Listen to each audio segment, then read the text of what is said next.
Indian national Congress, देश की leading opposition party, एक ऐसी पार्टी हुआ करती थी जो 1905 में वंदे मातरम के नारे तले बंगाल के विभाजन के विरोध में आंदोलन करती थी। ये वही कांग्रेस पार्टी है जिसके नेता श्री महात्मा गांधी, रघुपति राघव राजा राम इस भजन को लेकर के अंग्रेजों का विरोध किया करते थे। इन्हीं महात्मा गांधी के आखिरी शब्द भी हे राम थे, ऐसा सूत्रों से तथ्यों से प्राप्त होता है। पर जब हम आज देखते हैं कि जब कोर्ट में राम मंदिर का प्रश्न उठता है तो कांग्रेस के मेंबर वकील कह देते हैं कि देयर वाज नो राम। जब हम देखते हैं कि कांग्रेस के नेता राहुल गांधी कह देते हैं कि India is not a nation but a mayor union of states, तब यह प्रश्न उठता है कि कांग्रेस की वैचारिक दुर्दशा किस प्रकार संभव हुई, जहां कन्हैया कुमार जैसा व्यक्ति जो कि खुले रूप से एक वामपंथी है, जो कि भारत और भारत माता के विरोध की बातें करता था, उन्हें गालियां देता था, ऐसे व्यक्ति को कांग्रेस के छात्र संगठन यानी सीवाई के लीडरशिप में अलाउ कर दिया गया।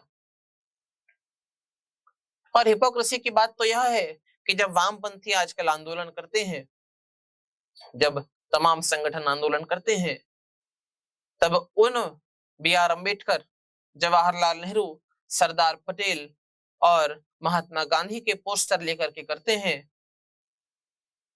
जिन्होंने खुले तौर पर और मजबूती के साथ इसी वामपंथ के विरोध में बातें लिखी थी और बातें कही थी।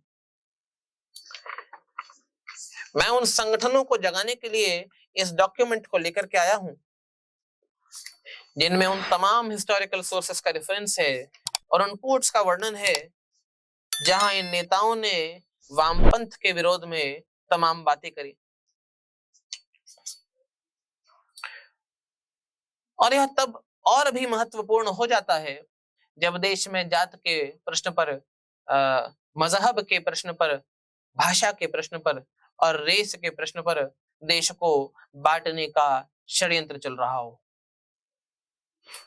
मैं शुरुआत करूंगा बी आर अम्बेडकर जी से, जो कहते हैं, और मैं तमाम कोट्स को सामने रखना चाहूंगा। बी आर अम्बेडकर जी कहते हैं, द कम्युनिस्ट से that there are only two means of establishing communism. The first is violence. Nothing short of it will suffice to break up the existing system. The other is dictatorship of the proletariat. Nothing short of it will suffice to continue the new system.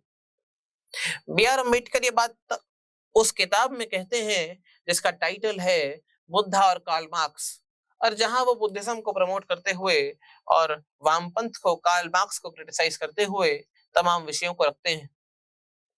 B R Ambedkar कह रहे हैं कि communist system में दो बातें हो सकती हैं, एक तो रिवॉल्यूशन होगी, तो हिंसा के माध्यम से होगी, और जब कम्युनिस्ट सरकार आएगी भी तब वो एक तानाशाही सरकार के रूप में सामने आएगी।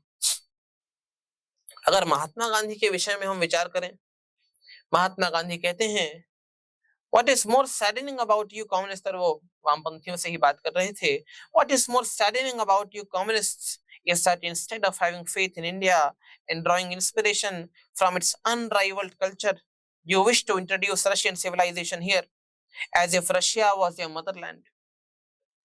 महात्मा गांधी ये भी कहते हैं, their philosophy as they have declared it to me, I cannot subscribe to it. ये महात्मा गांधी के विचार इस विषय पर हैं। अगर राजेंद्र प्रसाद जी के की बातों को कोट किया जाए, वो कहते हैं, it ought not to surprise anyone if the leaders of the Communist Party of India should seek to find justification for their support to the Pakistan demand of All India Muslim League in the Constitution of USSR and the writings of M. Stalin. ये राजेंद्र प्रसाद जी के शब्द हैं। अगर जवाहरलाल नेहरू जी के विषय में सोचा जाए तो चाचा नेहरू कहते हैं, communist activities in India do not tend to build up anything but to disrupt everything productive, everything producing chaotic conditions and reactionary forces. और एक और जगह 12 अक्टूबर को पंडित नेहरू कहते हैं, as long as nationalism remained allied with the forces of progress, communism might make mischief in India but could not have any vital influence on the trend of events. जिन राम मनोहर लोहिया जी को एक socialist leader के रूप में वामपंथी दिखाने का प्रयास करते हैं, वो खुद कहते हैं, I consider communism as very evil as the status quo. और राजगोपालाचारी जी को अगर कोट किया जाए, वो वामपंथियों के विषय में कहते हैं, I am your enemy number one. May I say you are my enemy number one. ये उनके इस विषय पर वक्तव्य हैं। और कम्युनिस्ट पार्टीज के वक्तव्यों को अगर हम देखें कि किस प्रकार वामपंथी देश के खिलाफ प्लॉट करते आए हैं, तो तमाम बैन्स की सीरीज हमें देखने को मिलती हैं। और सीपीआई के ही पार्टी डॉक्यूमेंट्स को, जैसे कि अगर मैं एग्जांपल के रूप में second Congress of Communist Party of India at Calcutta February 1948 को अगर मैं लेकर के चलूं, उस बैठक के निष्कर्ष के रूप में, फ्रूट के रूप में एक बात सामने आती है और मैं कोट करूंगा, The CPI should link up the revolutionary struggle in rural areas with the lines followed in China. यानी कि कम्युनिस्ट पार्टी चाइना के तर्ज पर एक रिवॉल्यूशन करे और चीन के साथ सीपीआई की क्या साठगांठ थी, इस विषय पर पंडित नेहरू कहते हैं, Now it is a more extraordinary situation that they, he is referring to the communists, are praising communist China and blaming us and the United States for helping us with equipment. It is really quite extraordinary.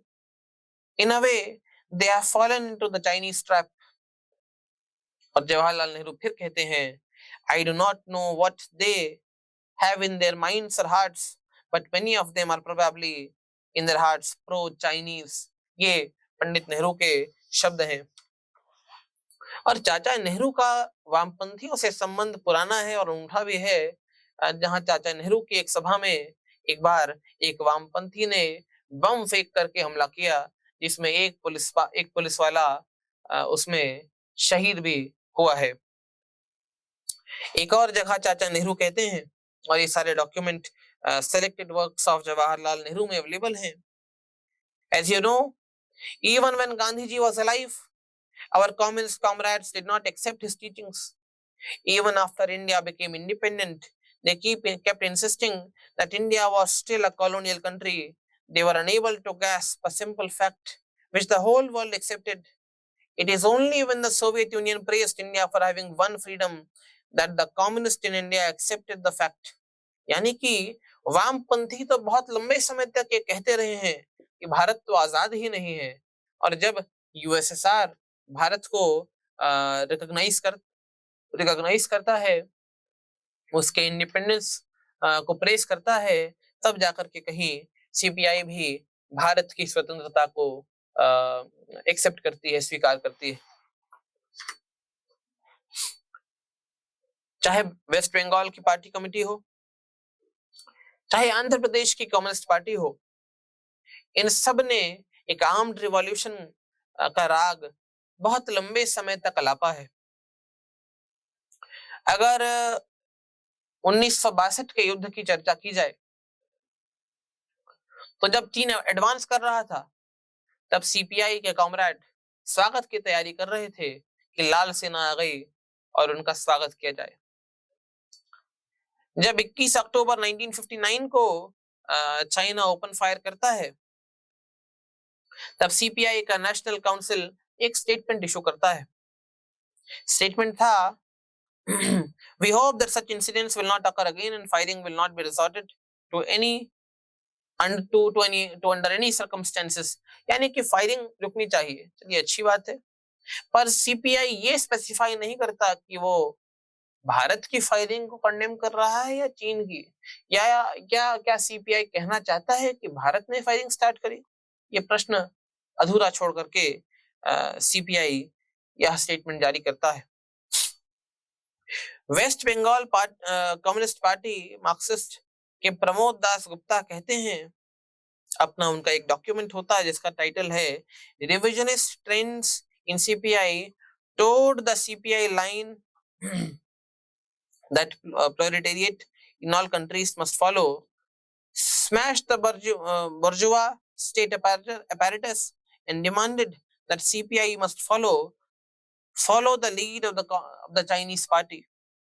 ये उस document का तथ्य होता है। इसी प्रकार माओ से तुंग से और चीन के जो प्रीमियर होते हैं, सीपीआई उनके शपथ ग्रहण पर भी बार बार बधाइयां भेजता है और वहां से तमाम रिप्लाईज भी आते हैं। इस प्रकार देखने को मिलता है कि किस प्रकार नेशनल पार्टीज में, यहां तक कि कांग्रेस में भी वामपंथ का विरोध कोई नई बात नहीं है। दुख का विषय तो यह है कि जहां सीपीआई कोई सिग्निफिकेंट इलेक्टोरल गेन्स नहीं कर पा रहा है, वहीं उसकी आइडियोलॉजीज तमाम संगठनों के अंदर मौजूद है, जो उन पार्टीज के इंटेलेक्ट को उस प्रकार मोल्ड कर रही है कि उस पार्टी के कार्यकर्ता, उन पार्टीज के कार्यकर्ता लाल मैनिफेस्टो का काम अपने स्ट्रक्चर के द्वारा करें। आप सभी का धन्यवाद। नमस्कार।